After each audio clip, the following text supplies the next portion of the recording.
ಮಾತೃಕಾರೂಪಕ ಮತ್ತು ಅವು ದೇಹದಲ್ಲಿರುವ ಸ್ಥಾನಗಳನ್ನು ಹೇಳ್ತೀವಿ.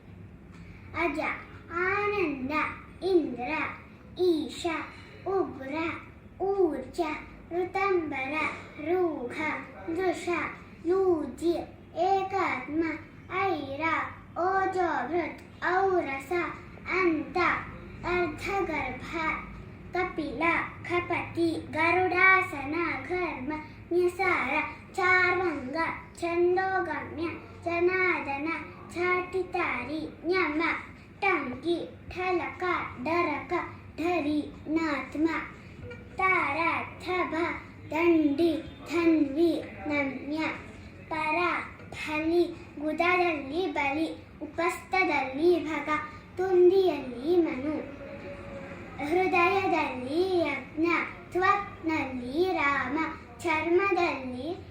ಚರ್ಮದಲ್ಲಿ ಲಕ್ಷ್ಮೀಪತಿ, ಮಾಂಸದಲ್ಲಿ ವರ, ರಕ್ತದಲ್ಲಿ ಶಾಂತ ಸಂವೆತ್, ಮೇಧಸ್ಸಲ್ಲಿ ಷಡ್ಗುಣ, ಮಜ್ಜದಲ್ಲಿ ಸಾರಾತ್ಮ, ಅಸ್ಥಿಸಂಧಿಯಲ್ಲಿ ಹಂಸ, ಪ್ರಾಣನಲ್ಲಿ ಲಾಳುಕ, ಜೀವದಲ್ಲಿ ನರಸಿಂಹ. ಧನ್ಯವಾದ.